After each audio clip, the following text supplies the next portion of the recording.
สบายดีตอนแรงสบายดีเด้อทุกคน เมนูอาหารแรงกะ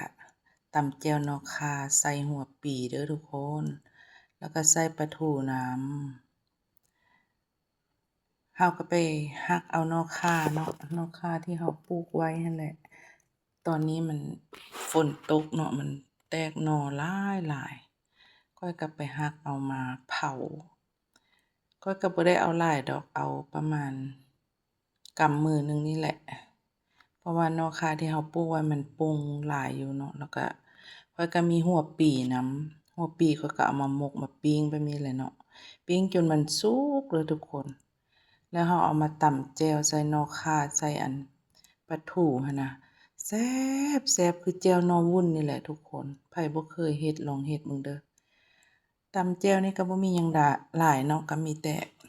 หัวกระเทียมแล้วก็มะเขือเนาะแล้วก็หอมแดงเฮาก็เอามาปิ้งคือกันมาปิ้งให้มันจนสุกนั่นแหละสุกแล้วเฮาก็เอามาตำเนาะตำให้มันเข้ากันดีหั้นนะแล้วเอาไปบ่ายข้าวร้อนๆเอ้ยว่าเอ้ยแซ่บแต่ว่าข้อยหั้นดันบ่กินข้าวเหนียวซะเนาะผู้ใดมักปลาแดกก็ใส่ปลาแดกเด้อทุกคนเด้อแต่ว่าข้อยหั้นบ่กินเนาะปลาแดกหั้นน่ะกินได้แต่ว่าคันกินแล้วมันขึ้นผื่นขึ้นแพ้หั้นน่ะข้อยเป็นคนแพ้ปลาแดกเนาะกินแล้วมันจะรู้สึกคันน้ำตูแล้วก็ขึ้นผื่นแดงไปหาหมอเพิ่นก็ว่าข้อยแพ้ปลาแดกเนาะก็เลยบ่ได้กินปลาแดก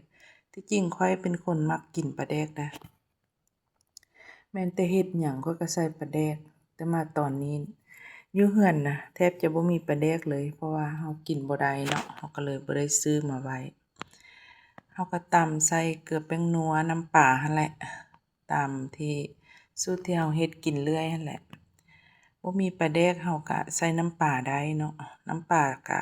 บ่เป็นหยังก็ใส่ได้อยู่ก็กินได้อยู่ใส่เกลือแป้งนัวแล้วเฮาก็ตำเนาะตำไปจนมุนๆพู้นแหละแล้วเฮาจังเอานอคาเอาหัวปีลงตำให้มันจนมุนแล้วจังเอาซีนปลาทูมาลงเนาะปลาทูมาลงแล้วก็ตำก็สิข้ามวรรคตัดตอนได้เด้อทุกคนเด้ก็ตำแล้วล่ะเด้ตำแจ่วหัวปีใส่นอคาแล้วก็ปลาทูเนาะแซ่บทุกคนคือกินหน่อวุ้นหน่อหวายเลยคือแจ่วหน่อวุ้นหน่อหวายหั้นนะแจ่วหัวปีหั้นนะแล้วมันก็สิหอมนอคาเนาะหอมข่าอ่อนหั้นนะเจอกันคลิปหน้าเด้อทุกคนบ๊ายบาย